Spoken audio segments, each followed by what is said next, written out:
the right to be rich. Whatever may be said in praise of poverty, the fact remains that it is not possible to live a really complete or successful life unless one is rich. No man can rise to his greatest possible height in talent or soul development unless he has plenty of money, for to unfold the soul and to develop talent he must have many things to use, and he cannot have these things unless he has money to buy them with. A man develops in mind, soul, and body by making use of things, and society is so organized that man must have money in order to become the possessor of things.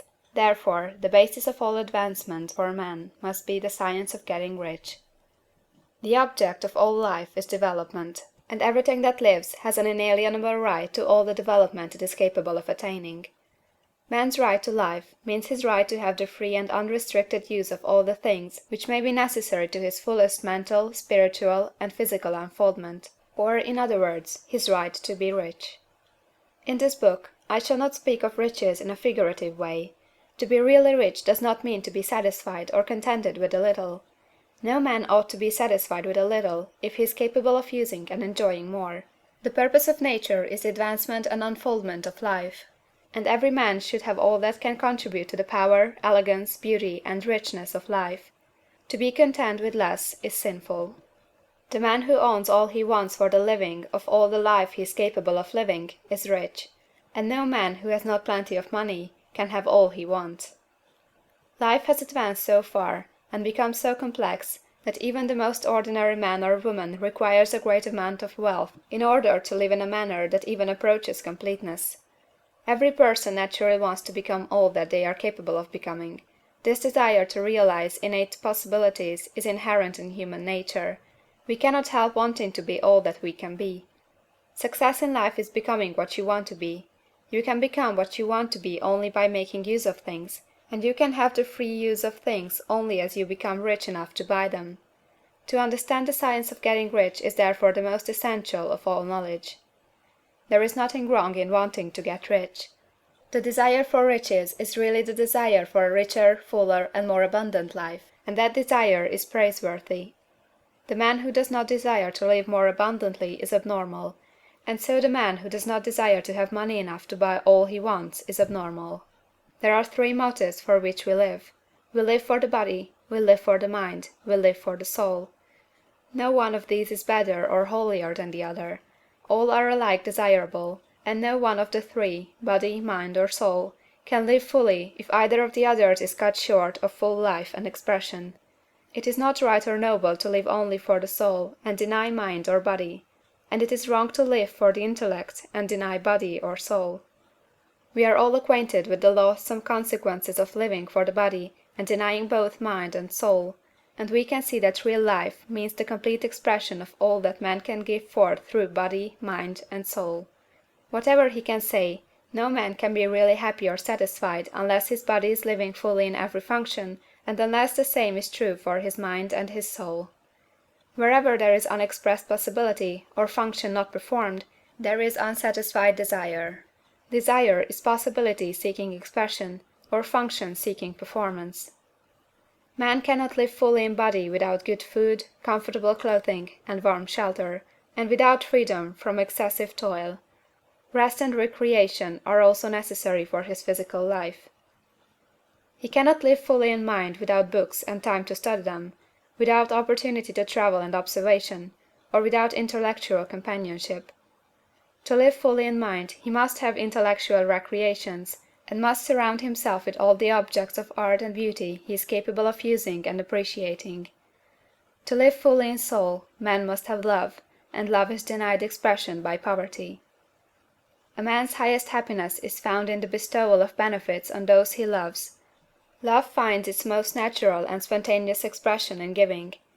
The man who has nothing to give cannot fill his place as a husband or father, as a citizen, or as a man. It is in the use of material things that a man finds full life for his body, develops his mind, and unfolds his soul.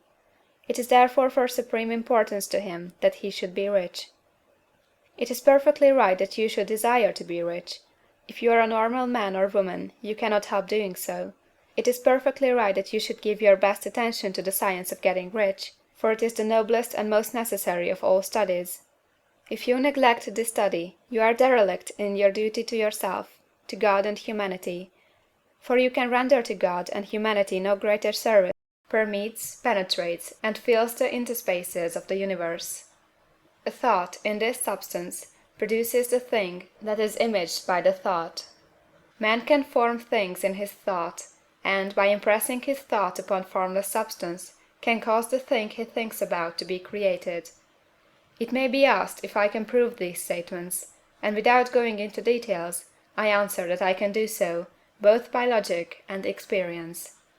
Reasoning back from the phenomena of form and thought, I come to one original thinking substance, and reasoning forward from this thinking substance, I come to man's power to cause the formation of the thing he thinks about. And, by experiment, I find the reasoning true, and this is my strongest proof. If one man who reads this book gets rich by doing what it tells him to do, that is evidence in support of my claim. But if every man who does what it tells him to do gets rich, that is positive proof until someone goes through the process and fails. The theory is true until the process fails, and this process will not fail, for every man who does exactly what this book tells him to do will get rich. I have said that men get rich by doing things in a certain way, and in order to do so, man must become able to think in a certain way. A man's way of doing things is the direct result of the way he thinks about things. To do things in a way you want to do them, you will have to acquire the ability to think the way you want to think. This is the first step toward getting rich. To think what you want to think is to think truth, regardless of appearances. Every man has the natural and inherent power to think what he wants to think, but it requires far more effort to do so than it does to think the thoughts which are suggested by appearances. To think according to appearance is easy. To think truth, regardless of appearances, is laborious, and requires the expenditure of more power than any other work man is called upon to perform. There is no labor from which most people shrink as they do from that of sustained and consecutive thought. It is the hardest work in the world. This is especially true when truth is contrary to appearances. Every appearance in the visible world tends to produce a corresponding form in the mind which observes it, and this can only be prevented by holding the thought of the truth. To look upon the appearance of disease will produce the form of disease in your own mind, and ultimately in your body, unless you hold the thought of the truth, which is that there is no disease, it is only an appearance, and the reality is health.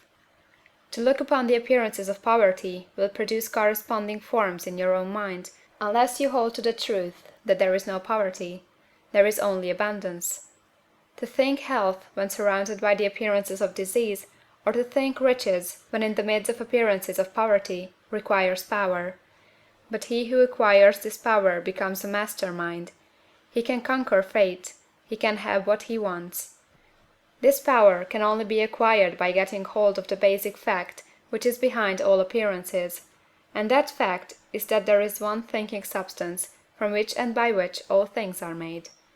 Then we must grasp the truth that every thought held in this substance becomes a form, and that man can so impress his thoughts upon it as to cause them to take form and become visible things. When we realize this, we lose all doubt and fear, for we know that we can create we want to create, we can get what we want to have, and can become what we want to be.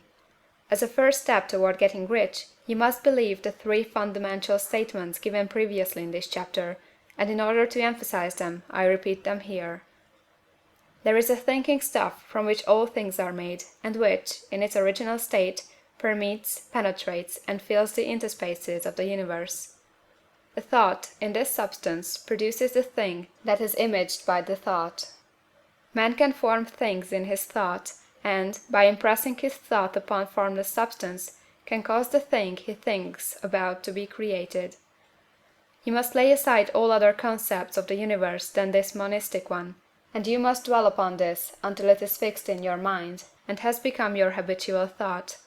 Read these creed statements over and over again, fix every word upon your memory, and meditate upon them until you firmly believe what they say. If a doubt comes to you, cast it aside as a sin. Do not listen to arguments against this idea. Do not go to churches or lectures where a contrary concept of things is taught or preached. Do not read magazines or books which teach a different idea. If you get mixed up in your faith, all your efforts will be in vain. Do not ask why these things are true, nor speculate as to how they can be true. Simply take them on trust. The science of getting rich begins with the absolute acceptance of this faith. Chapter 5